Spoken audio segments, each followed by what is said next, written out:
So back to our review of the season and on to the grass. Wimbledon champion Roger Federer looked in fine form on the green stuff as he bagged a 6th title in Halle. Meanwhile, Andy Murray took his tally of Queen's Club trophies to 3 and gave Britain real hope of a first male Wimbledon champion since the 1930s. Those dreams were realised, Murray beating Novak Djokovic in a straight sets final victory to create history at Wimbledon. It's hard to process everything, you know, how many people were watching and how many years it's been since a British player won Wimbledon. You know, I've been asked about it for my whole career. For 8-9 years I've been answering those questions, so yeah, it'll be probably the biggest win of my career. The Emirates Airline US Open Series came to boiling point in Montreal. Milos Raonic, having his best season on the ATP World Tour, gave the home fans hope of a Canadian winner as he took on Rafael Nadal in the final. But Nadal was simply too strong, claiming his 8th title of the season in Canada. Rafael Nadal is your champion in Canada, beating a Canadian on his home soil.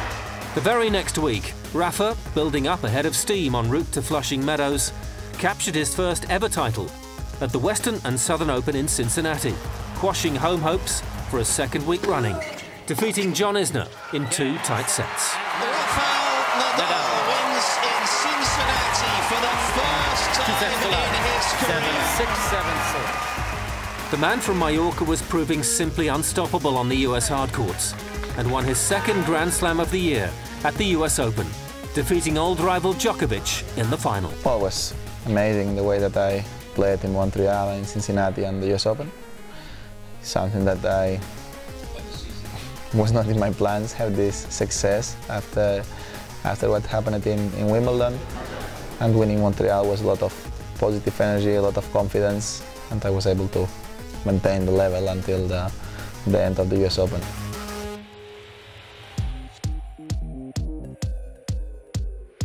The Asian swing saw a watershed moment in the 2013 season.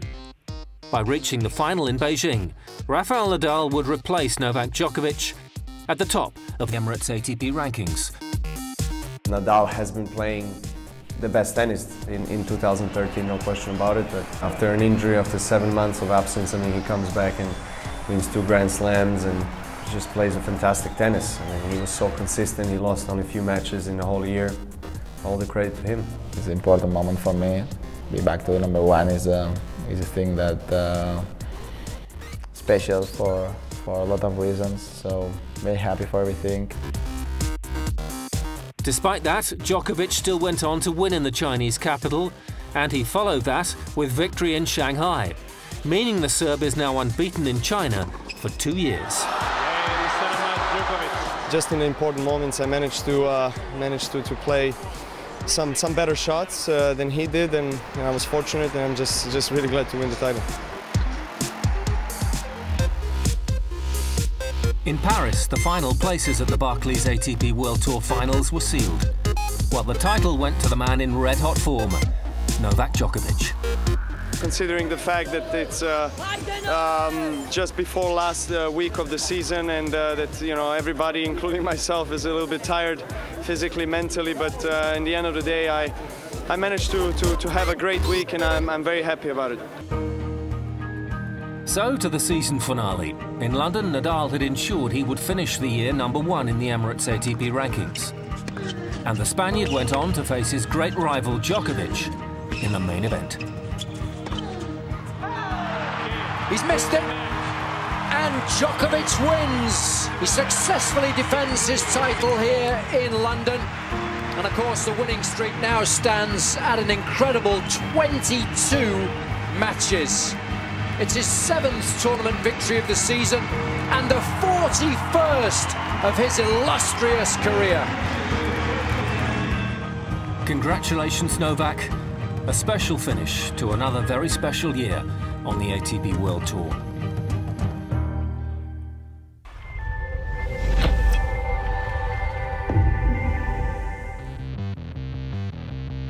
What a year it's been. Next time on ATP World Tour Uncovered, we usher in an enthralling 2014. Happy New Year. Don't forget to log on to atpworldtour.com for your 24/7 breaking news and talk with us on Facebook and Twitter in English and Spanish. We'll see you next time.